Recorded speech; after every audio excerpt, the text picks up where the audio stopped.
Final one would be try ban out Oduamne with the Sion, with the Maokai in the top lane, maybe put him on a Shen.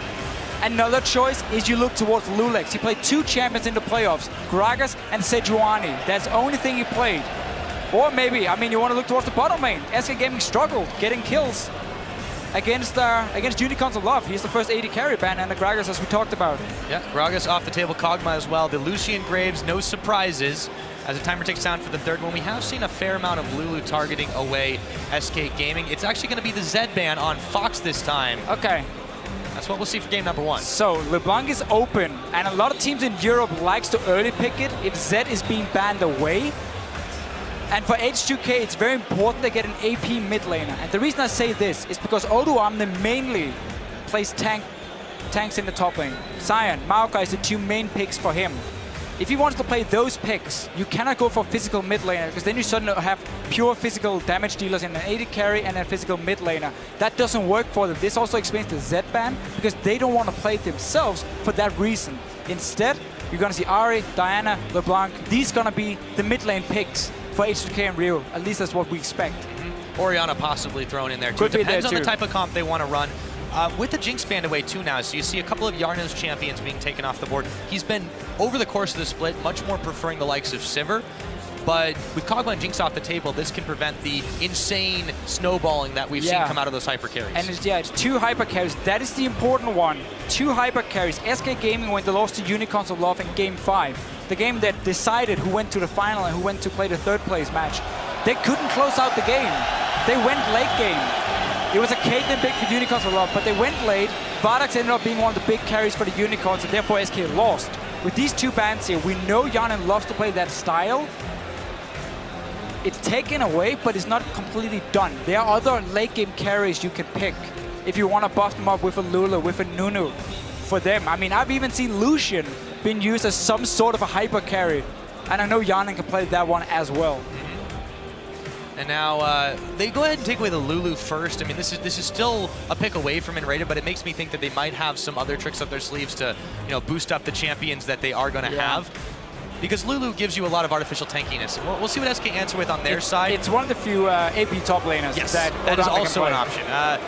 The Janna, though, they've got that picked up, so they have a speedy disengage support. They've got a very mobile jungler now for Svenskeren in the form of Rek'Sai. I'm really curious to see how they flesh this composition out, because they haven't revealed anything just yet. That's crucial. It's fun to see how Lee Sin was the big talking point between Unicorns of Love and SK Gaming. It was banned away in the last game because Svenskeren had just gone completely crazy on it. It's open here, but he prefers the Rek'Sai instead, showing a bit of the priority for SK Gaming, at least for now.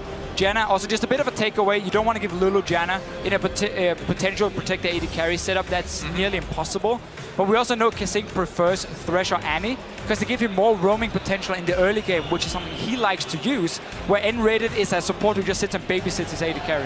Right, but with the Lulu flex pick, they have a lot of options here. They can send in support if they want, or they can put on Oduamne top. That's not going to be the case as they lock in the Maokai and the Nidalee for Lulax. Okay, so it's going to be Lulu support, unless Rio wants it in the mid lane, but he's still been focusing on the Assassins mainly. He's been one of the big playmakers here in the playoffs for H2K. I was going to say, during the regular season, it was very different. He was a bit more of a supportive style. However, then they go ahead and go a little bit different, where Ryu starts stepping up into a carry role, thinking about a couple of different AD carries this time. We'll see what he goes with. If he wants the lane dominance, he's going to go for Caitlyn. Caitlyn and Janna together is a disgusting lane to play against. You don't want to face that 2-on-2. And that's what we are, once again, expecting from the likes of SK Gaming. Because especially here in Game 1. They tried to play this non-lane bully style where they played passive and go late game, and it didn't work in the semi-final at all for them. Those were the games they lost. This is the SK Gaming we know. Strong early jungler, Rek'Sai, it's there. Lane bullies, okay, you have Janna, Caitlyn, one of the best 2v2 lanes possible. That's gonna take your tower if you face them, because you cannot stop them unless you start ganking them. And then also the Shyvana. While Freddy died a lot on the champion because he played over-aggressive, it's still a champion he won the lane on every single time, because she's so strong in the one-on-ones once she picks up that skirmish as Saber against tanks. She's already locked in as a counterpick to the Maokai, so this is a lane controlled by Freddy. SK Gaming are back to the style we know. Expect an assassin in the mid lane from them as well. And as was said on the desk too, this is the style that I think a lot of people expect them to go back to if they want to walk away with third place in the spring split here. So far, what we expect from this team. H2K, they have a few more picks though. Yarnan would not be surprised at all to go the Sivir. He does take it, and Ryu will lock in LeBlanc. And we have an H2K composition, Deficio. And that's the funny thing about the SK Gaming bans here. Yes, they target their late game hyper carries for H2K, but that's not really been the main picks for them. Sivir has been the most played. Yarnan has lost 1 game on it, and he's won 10 on this champion. It is by far his most played champion. So he's obviously happy getting this one, and you don't really hurt them too much by these 280 carry bans when Sivir is still open. It's a champion that Forgiven has not played in the LCS and seems to refuse to play it as well, so they couldn't even take it away. LeBlanc, I like it. Zed is banned, so there's no direct lane counter. There's still some good matchups against LeBlanc, and you can always argue, is it a skill matchup, the Zed LeBlanc? Of course it is. But it also means if Ari gets locked in here for SK, LeBlanc will be able to control that, at least in the early levels. Pre-level 6, you dictate the lane. That's also why they're not going for it. They go for the Cassidy instead. Okay. So pre-level 6, I still feel that LeBlanc's going to dictate that lane. However, this provides a lot of pressure around the map. SK Gaming have given themselves a number of options here. Let's see if their gambit pays off. With the compositions locked in, okay, this is going to be an interesting game 1. I like the change from H2K overall if you look at their composition, because we talked about how Lulex had just played Sejuani and Gragas in all his games here in the playoffs. Now he's going back to the early junglers as well to try and match Svensson and his aggression here. And fight him one-on-one in Italy. He's still fantastic in the small one-on-one 2v2 fights. The reason she's been picked less in Europe is because teams focus on Cinderhawk tanks, again, a bit safer, I guess you can say, when it comes to scaling to late game, when Italy has to make plays in the early game. But same goes for Rek'Sai on SK Gaming, because Svensson likes to build Warrior Enchant and not the Cinderhawk on it. So we're going to see 2 junglers here fighting it out for early pressure. Now it's in favor of H2K in the mid lane, which is important, because SK likes to roam from that mid lane to the side lanes and snowball them. They won't be able to do it on a Kassadin in the early game. Once you get that Rod of Ages, that's where you can start making some plays and start moving around. Right, and I think that it's definitely going to be very interesting where they're matching the aggression with the aggression in the lanes, and whoever's going to come out on top of that one definitely dictates the pace of the game. Now, with the picks and bans locked in, guys, we're going to head on to the rip. But before we do, go ahead, hop on Twitter, and let us know what your predictions are going to be. Tweet at LL Esports. Of course, the hashtags H2K win or SK win. We'll be tallying those up in the game. But for now, we're about to load up onto the rift, and the crowd is definitely hyped for this one, guys. I hope you are at home. Game number 1 of this third place match here in Madrid, Spain, is about to get underway. Here we go. Let's see what happens in the early game. We know SK Gaming as a team, they struggle if they fall behind. They have to do well in the lanes. They won't be able to win that mid lane from the start, but the Shyvana and the Caitlyn Janna, strong lanes. H2K should be lane swapping here to avoid it. Yes, indeed. I think the lane swap would be the wise decision. We'll see the action starting off already as Ryu pokes down Fox. Just a little bit so far, though. That is the only aggression. There will be a sapling thrown in, and Freddy's spotted as Yarnan brings up around the side to join him. And before we get really too far into this game, we're going to go ahead and hear a bit of thoughts from Kasing on facing the strongest bot lane in Europe. I've played the Forgiven, like just dual Q and stuff, so I understand his playstyle. And I think Enray is a really, really good support. He's really underrated by the community, I think. And it'll be hard, but I think it'll be fun. Maybe they showed some weaknesses or had some problems during playoffs, because the difference between best of 1 and best of 5 is huge. Because some players might be tunnel vision onto one thing, another player might get really tilted. There's a lot of things that can happen in best of 5s, so anything can happen. Truer words never been spoken, I think, and these teams found out last week that anything can happen in a best of 5 Deficio. Let's see what happens in this one, though. A lot of pings flying as SK Gaming not quite sure where H2K are, but they know the vicinity. Yeah, they know H2K invaded the jungle. They have seen the wards being placed as well. Fairly standard level 1 warding for H2K to try and spot SK Gaming's dual lane, and they're obviously gonna find out they're not on the top side and will get the lane swap we talked about. SK Gaming here trying to set up a freeze in the bottom lane. They did manage to get all the minions grouped up very quickly and just pushing on 1 or 2 of them.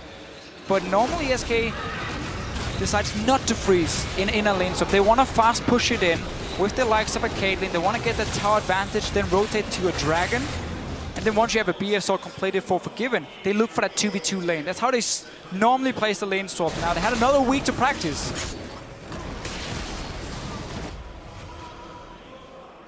Well, we might very well see that. Kasing Yarnin are actually doing a little bit of a freeze themselves, but there are 2 H2K members up on the top side as well. They might push this one in and swap back down. So making the right play here. They're not going to swap down or anything. They freeze the wave because Freddy is a top laner who likes to TP up to his tower and try and sit and soak XP. Even in 2v1 lane, he's going to go for it. By freezing it, you stop that from happening from Freddy, and you force him to sit with Svenskeren and run around and farm the jungle at least. They have double smite. Shyvana is one of the greatest top laners when it comes to playing the jungle, at least, but she's also very item dependent with this smite here.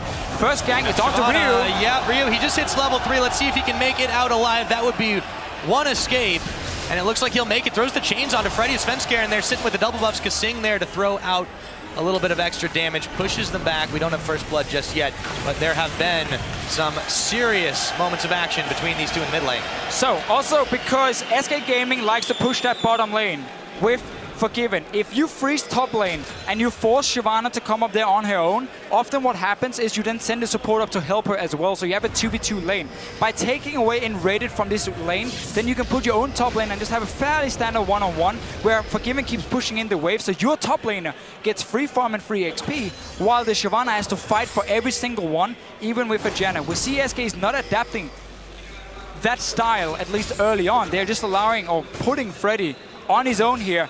H2K needs to come and gank him because he has no flash. You can push him out of this lane so easily and deny him everything.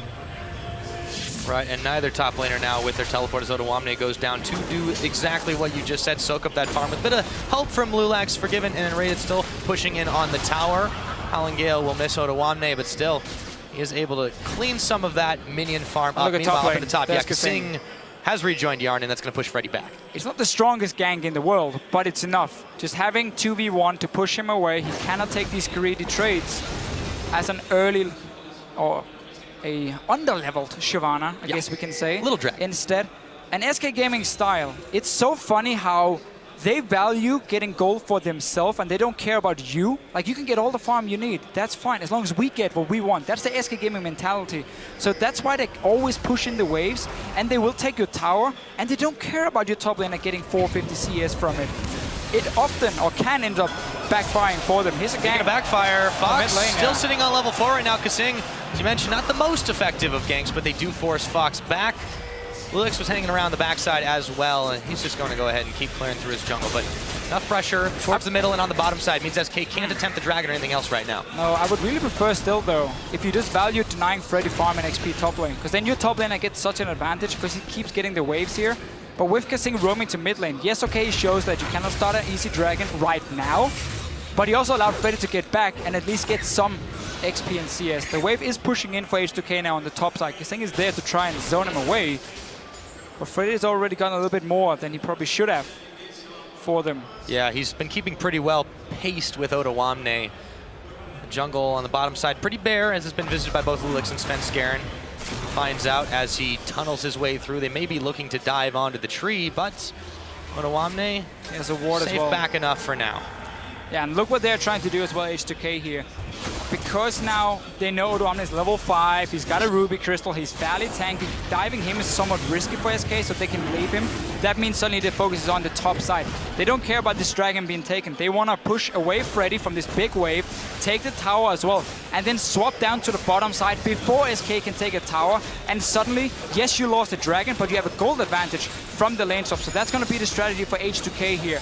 Push this one in, get this tower down, and go down here before Forgiven takes the bottom lane. Now with the dragon picked up, #1 going over to SK, they may have to kick it into high gear with taking this tower and moving down bottom. Yarn and Kasing still trying to deny the minion farm so that Freddy can't get much back as he had already gone back to base. They will just let that wave run out, proxy a little bit of the minions before retreating home. But I think this tower is going to be gone pretty soon. Svenskeren sitting there on the Krugs. Odoamne is going to spot him thanks to that ward, and he backs off. Looks like we could be in for a trade. Oh, we can see how Lulix is trying to come down and save the tower. It's very clear what H2K is trying to do. I think SK will be able to take this one on the next wave, and therefore will even it out. Get the dragon as well. The only loss for SK is some farm and XP on Freddy, which can be important. I mean, he's gonna be this split pushing threat on a Shyvana.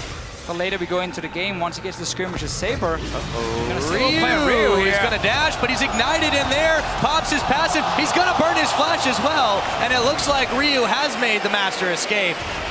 This time. This time, had to use the summoner though. Nothing being blown from SK except for one offensive summoner in the mid lane, the Ignite. Lulex in here to defend now.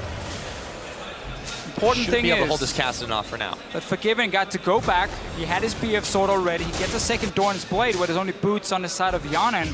And this lane is still in favor of SK. So once they go back to the 2v2 lane, look for them to put a lot of pressure, push H2K out of the lane, and then suddenly you can roam to a mid lane and start pushing down another tower while moving between the lanes for SK. So they're gonna have the early pressure simply because of this Caitlyn pick still being very, very strong. Mid game is obviously where it falls off, but we're not there yet. Right, we talked about how this is not a lane that Yarn and Kasing wanted to take straight up, especially not when they don't have a tower to fall back to. We'll see what happens with that one, but for now, Odoamne back up in the top lane as the swap is completed. Still not sitting too far behind on the farm. Yarnin takes a lot of damage, Spell Shield burned through and raided there to try and poke him out while Forgiven was soaking on the damage, and Lulex hanging around in the bottom side. Let's see if he can bait Forgiven into a bad situation. Ryu is roaming as well.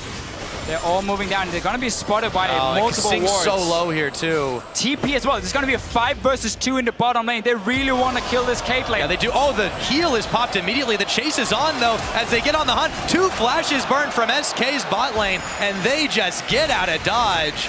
H2K pick up nothing. Yeah, but look at the adaptation here for H2K. That pushed in the top wave, so there was no threat for Fred at least getting instant damage. He will still be able to push it down. Svensson can even join after taking a blue buff and punish H2K for investing 5 guys on the bottom side. Yes, they got a few flashes, but SK can definitely turn this in their favor. They certainly can. Svenskeren now going on a bit of an invade of his own as he heads into H2K territory to grab himself a blue buff. He will secure it, and no contest available. Odoamne taking his place back up in the top to try and push back the mini wave that's been there. Meanwhile, Ryu continues to try and fend off Fox in the mid lane. We'll see how that goes in just a moment. Using this blue buff is fairly important because LeBlanc will have problems clearing the waves and keep her mana up. So this goes back to the whole, if SK pushes in the bottom lane now with the Caitlyn, who will be stronger than the Sivir, and then rotate to mid lane, you can drain the mana for LeBlanc very, very easily. And that can set up a potential dragon. It can even set up for a mid tower going down. Let's see how SK decides to play this one now that they already denied the buff. Lulex is gonna notice, he probably already knew from the whole invade. Well, now he does for sure. Kasing still trying to harass and harangue Fox, but the damage just isn't that much. And Raided roves around as well. The vision game is fairly strong from both teams in this side of the river, but SK are the ones that had already secured the dragon. Going to be 2 more minutes before the next one comes up. Lulek clearing out that pink ward, hops into the Baron Pit to avoid Svenskeren. And we see H2K trying to read the play that SK could have made in a minute's time or so by sending Jan and Kasing mid already to just keep pushing it in. So you no longer rely on the LeBlanc as the solo wave player in here, who will, again, as we said, have problems keeping the mana up. Instead, you just put Jan in here, you get him out of that 2v2 lane, and Kassadin doesn't provide any proper wave there to defend his tower. So with a Nidalee who can poke and heal up your AD carry to buffer attack speed, you can push it in over and over. And if SK ever leaves this mid lane, tower will take quite some damage. And that's how H2K is trying to respond before SK can make a play. Yeah, making plays, though, that's what Odoamne is trying to do solo. He jumps onto Freddy 1-2-2, but not a whole lot of damage. We usually call that one the wet noodle fight. Well, 2 big tanks just battering at each other. That's another way to describe it. For now, it hasn't really yielded much. Svenskeren looking to come up through the mid, but he's spotted out by a pink ward. Yarnin and Kasing look to push him back from that one as they pop another in there. It's going to be swept away very quickly. Oh, not quite. Now it's gone. And SK putting Forgiven now back in this mid lane, or back for the first time in the mid lane, as he already pushed the bottom side. So we can very clearly see what both teams want to do. One is trying to defend simply, and one, SK Gaming, is trying to be the proactive one. It's trying to be the one forcing your towers down with this Caitlyn. Use her while she's still strong, because that's why she's considered by some AD carries in Europe a good pick. right now is because you can create that big goal lead in the early game, so you skip your own weak mid game because you get 2, maybe even 3 items completed fairly fast, and then you already hit a late game point where she, of course, is fantastic again. Yeah, trying to make up for But you have to the deficits. get these towers down. You have to get this gold here, They otherwise need it takes this. too long. They also could very well use this next dragon buff. Looks like no one's going to be taking it right away. Odoamne moving up to the top side. Just Freddy has the teleport off of cooldown. Odoamne is going to have a little bit more time before that happens. Ryu makes his move solo through the river, but it is SK Gaming that are massing up by the dragon once again. H2K not responding to this one. They look like they may be more interested in trading the mid tower. And we have seen 2 different warding tactics from the teams. SK Gaming has invested most of their wards in the river itself or into the entrance of the jungle of H2K. So that's a bit more aggressive. They get to see where H2K is moving before they can set up any plays. While H2K has had defensive warning for most of the time. They've had pink wards in their own jungle to see if there was any invades from Svenskeren. So they've been, again, the passive ones. And that's also why SK Gaming can set up control around the dragon so easily and just pick it up as soon as H2K is not in position to contest it. Right, and not only that, H2K didn't really respond to it. It looked like for a moment they might be pushing up in the mid, but they backed off, let the minions do their thing, and as a result, really got nothing for it. So 2 dragons to none is the score for SK Gaming, 13.5 minutes on the clock. Yarden and Kasing still pushing back waves in the middle, but SK seem to be, well, even on gold, a slight comfortable position thanks to those dragon buffs. Oh yeah, 2 dragons to 0, standard SK Gaming style. They typically get 3 in a row. I mean, it's been very common for them to pick those up almost uncontested just because they know when and where to go to pick those. They are the team with won the most games by getting 5 dragons, simply as it is. 6 games has been with them getting every single one, get to 5 dragons, and then simply go close it out. Not offer a single one to the other team.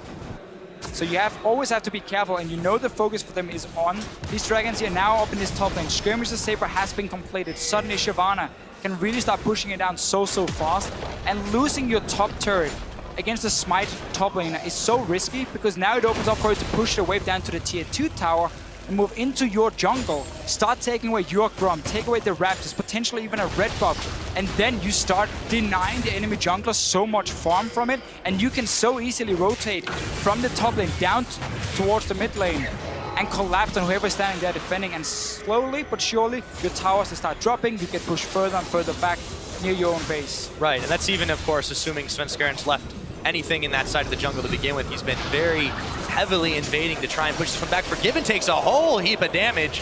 I think twice about going back to that one, but the Janna shield is on, the wave is cleared, and Svenskeren keeps pushing them around the side. Yarden pops the spell shield, but wasn't in position to save Ryu from the ace in the hole. As Fox moves around the side, again H2K are foiled, trying to push this first turret in the mid. Yeah, and SK Gaming with the Caitlyn, with the Janna, doing the best they can to defend. They knew they had a Cassidy who couldn't hold the tower, so we just put him on the bottom side. H2K did the same with their mid lane. Okay, he's not going to defend the tower against an AD carry. Swap him down to an empty lane, let him pick up some farm, and then we start roaming in. And we see who can get a group of 4 guys first to at least get some damage on the tower, and we just slowly chip it away. It goes for both teams here. If you look at the mid towers, H2K's is down to 60%. The one from SK is down to 40%. So they've just been slowly getting a few hits on them every time they can.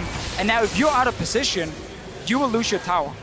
Quite easily. A decent-sized mini wave comes through, and a lot of members of SK Gaming here as Yarden takes some serious damage. This tower's gonna go down. On the hunt is Bot, looking for Forgiven. They won't find him. Yarden, oh, Svenskeren comes forward and picks up first blood. He might have gone a little too far, but H2K too squishy. In comes the Dragon's Descent. Odoamne equalizes the kill score on Svenskeren, but Lulex and Odoamne now have to back off. It is 1-for-1. But SK Gaming got the better of that one, a tower and some serious damage. Yeah, they got the tower. That's the important one for them. They've been working on it for quite some time, and they got the first blood as well for themselves and Svenskeren. Now you're just on to the next tower. I mean, your AD carry was left untouched. There's no wave to the left for H2K either. Well, why not just push on another one, Pyra? Yeah, there's no reason not to, Deficio, and that's exactly what they're going to do. With the damage output they've got, it's going to be easy peasy SK Gaming. Ryu going forward, though. Forgiven may have stayed too long, but it's fairly obvious which one's the fake LeBlanc there.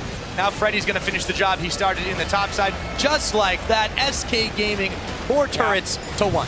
Such a big goalie. Let's see it again. H2K had to walk around the river through their own Raptor cap to to get it to defend. That's why they're late, lost it, and then with the great start for SK, getting a kill onto the AD carry. And what they're doing now is chasing just to keep poking you down, so you have to go back to base, and opens up this tier 2 tower. I mean, Forgiven, as we said, didn't even take any damage. Just give him a Janna shield, go on to next tower, pick it up as well.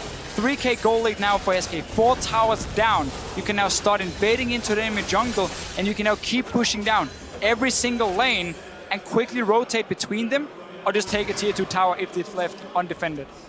Precisely, and on H2K's side, it's been very, very difficult for them to really counteract these movements of SK Gaming. They haven't been given an opening to take any towers after the first up top. The Dragon has been firmly controlled by SK. Ryu will do a nice little snipe away on the Scuttle Crab. That will buy them a little bit of vision when they choose to go in that direction. Now, Kasing Ryu will join Yarnan in this middle, but SK still there to mount a defense, and they just can't get any auto attacks off, letting the minions do the work, but it's only chipping away. And this is not good for H2K. Ryu trying to get a pick again, being water away now, but if H2K cannot start getting anything, any kind of gold, Shyvana is going to become impossible to deal with in the split push. We know the Caitlyn late game and the Kassadin late game as well from SK Gaming. So with them getting such a good early game, they might never hit a weak point. What they're trying to do here as well in the Kassadin is you go Athene's second. And the reason you do this is because with the new Kassadin, your ulti, the cooldown obviously has gone down a lot. I mean, at level 11, rank 2, it's 4 seconds. At level 16, it's 2 seconds. So you can spam your ulti so much, but it costs a lot of mana. What you're doing here is because Athene's gives you 30% mana back if you get a kill on assist, because your W, when you hit a champion with your melee attack from it, gives you missing mana back as well. And because you have Dangerous Gain, which is 5% for masteries, you get so much mana back from 1 kill or 1 assist as a Kassadin that you can drain your mana pool when the fight starts and get this kill and then keep jumping around. Talking about the fight starting right now, the Dragon, begun by SK Gaming. You saw a couple attempts by Ryu to pick off Forgiven, but they were unsuccessful. Odoamne going in on Forgiven. That is going to be the Ryu Dragon got it. secured thanks to Ryu. The Monsoon's out on unrated, but SK are scrambling around here. Ryu is going to go extremely low. Fox will polish him off with an ult spear. Let's see what happens after this. A double kill is picked up. Ryu, Yarnan, Lulex all down. Kasing, they've gotten the Dragon, but they're going to pay dearly for it. That's a triple kill on a Kassadin. And Odoamne is going to go down. That's the ace. Sven Scarrett picks it up. SK Gaming, 5 kills traded for the Dragon. Yeah, we're 19 minutes in here. 2 Dragons for SK. Massive goal lead. They just got an ace as well here. H2K tried to take the fight.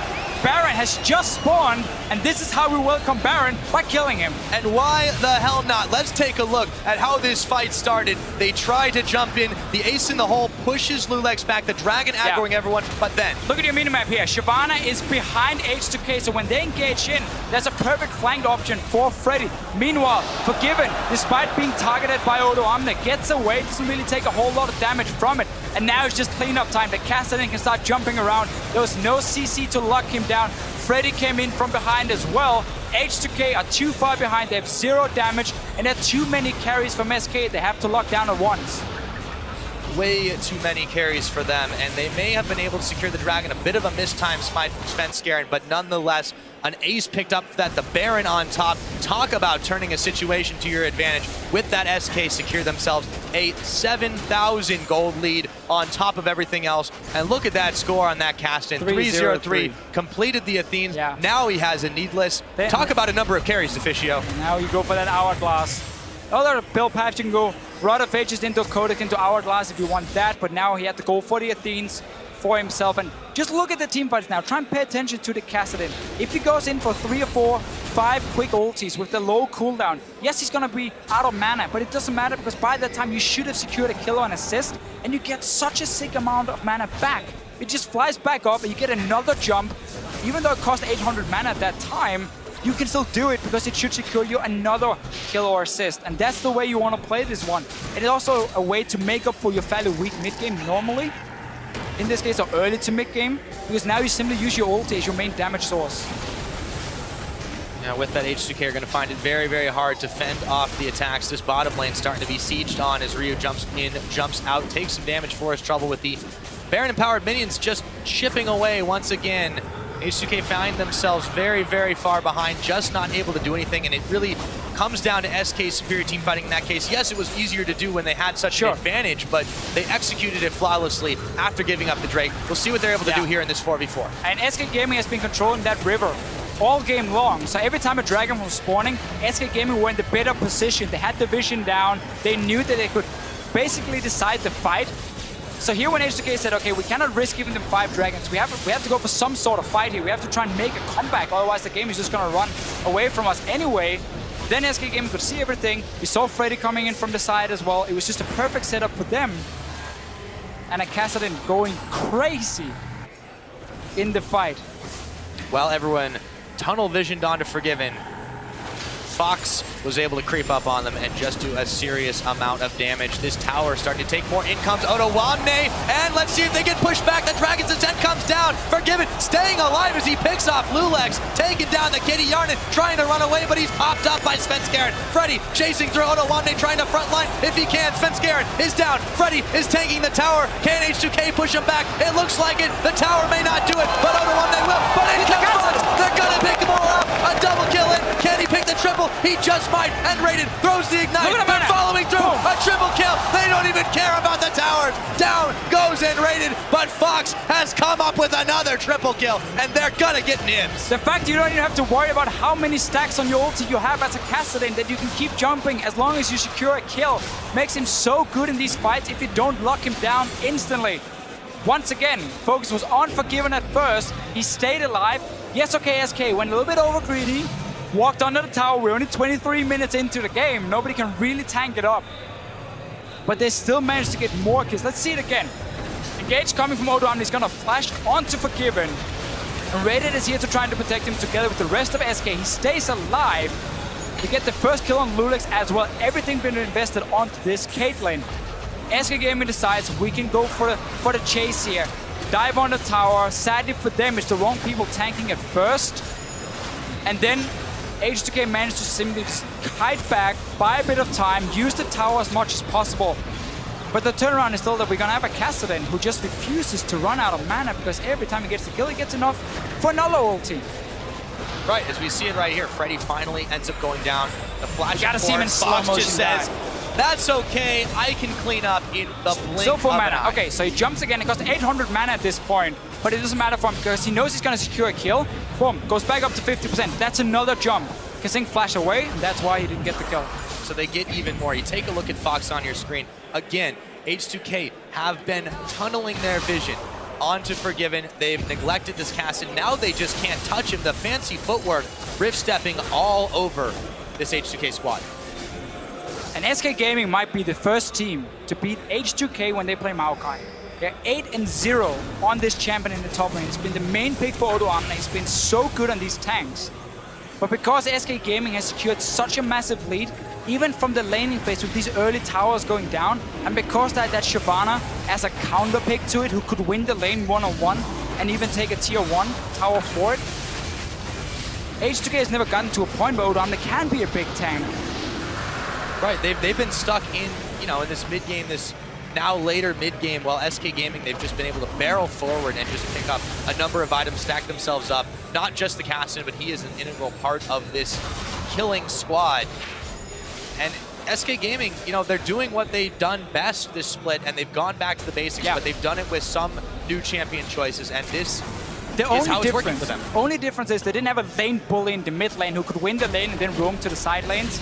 That's the only difference for SK Gaming and the start. The rest, Caitlyn, Janna, have fun 2v2. Shyvana top lane, fantastic, strong, as we mentioned multiple times. And also, H2K did not starve Freddy of farm. They pushed him back a number of times, but they weren't able to keep the farm from coming to his doorstep. They had a situation where they could decide, say, okay, are we gonna leave Odoamne on his own in the bottom lane, and then we try and focus purely on a no-flash Shyvana top lane, zone her away from everything, take her tower as well, and simply set her so far back, because remember, she has to build Skirmisher Saber to use the Smite, to use the Cinderhulk, so her item build is very expensive. They didn't do that. They allowed Freddy to get quite a lot of farm in that lane. And meanwhile, they still lost the tower on the bottom side. So SK Gaming didn't really lose anything in the swap, except for maybe 10, 12 CS on Freddy. And then also with these early dragons, that they managed to pick up. They forced, or somewhat forced, H2K into a fight, which ended up being an ace for them because they had no vision around it and they just felt forced to go for it. SK here, double ping ward, and the reason they do this is obviously, or triple even. Ping ward, yeah. Normally teams, if they're so far behind, they try like a ward outside of the Baron pit, just around the corner here to see if they can spot something. That's completely cleared away. Triple ping from SK, that's even a change. SK Gaming buying pink wards. Yeah, they really seem to have learned something or other here. Fox now caught out, isolated from the team as they attempt to take this Baron. It's going to really be forgiven though, picking up Lulex up by the Baron as they turn the aggression around. Fox deciding not to go back on this one, see if he can make the play with his team, but they may not even need him right now. Odawane being chased out. SK Gaming push them all back. There is no smite for another 20 seconds. Let's see if they attempt this Baron once again. Meanwhile, bot lane. Yeah, super minions are coming in again. SK Gaming is just trying to pull H2K out of their own base and let the super minions do some work. There's no TP for Freddy, so don't expect any kind of backdoor. Oh, that is the whole happening. damage. My goodness. Yeah, we never really hit the, oh, Caitlyn, she's weak in the mid game. No, it she's completely skipped. almost sitting on 3 items completed. BT coming in next for Forgiven. It's sub 30 minutes right now. We'll see what happens here as they maneuver around the Baron pit, clearing out the wards as they go. Make sure that H2K is completely in the dark. Yarnan, meanwhile, trying to push in the mid. They still haven't taken this tower down. Oh, that damage out of Freddy with the burnout after he throws down the challenging smite. And SK Gaming right back at this Baron again. We'll see if H2K's got anything left in the tank to respond to it. The chase is on. Dragon's Descent onto Lulex. Yarnan, he's gonna pop his heal. Has to go flash. There's the inhibitor coming back up, but it may be too little too late. A double kill from Fox. Odawane isolated from the pack is Forgiven. Picks up Ryu. Odawane's gonna go down. Kasing, the only one safe for now. Maybe I spoke too soon, or maybe not. Fox comes through, and so does Kasing. Another ace. This time, SK Gaming are eyeballing the end of the game. Such a nice game from SK Gaming. They had everything under control. We saw them swapping around early on to avoid the early pushes, to make sure the Kassadin could farm. And you know what? It all paid off. 29 minutes in. 29 H2K. and a half, you're right. H2K down a game. SK Gaming back to basics, and they look dominant. I just love this Kassadin build so much. I mean, even late game, You've been talking about it all week, I can tell. you get 40% cooldown reduction late game, and then your ulti has a base cooldown of 2 seconds at rank 3. How do you stop that man from just jump, jump, jump, jump, jump, jump, jump, jump? Oh, here's some more mana. In the end as well, your Netherblade, I believe it gives like 40% missing mana back if you hit a champion with it. Athene's 30%, 5% for masteries. That's amount of mana. Means you can always go for the next one, always go for the next one. And it really worked for them. But we have to go back to early game here. Because it's not about the team fighting power. Okay, that was great. But early game was where we saw the big lead being pulled from SK Gaming. Had the stronger laning phase, in the side lanes at least. And as we mentioned, not really trying to deny Freddy a whole lot.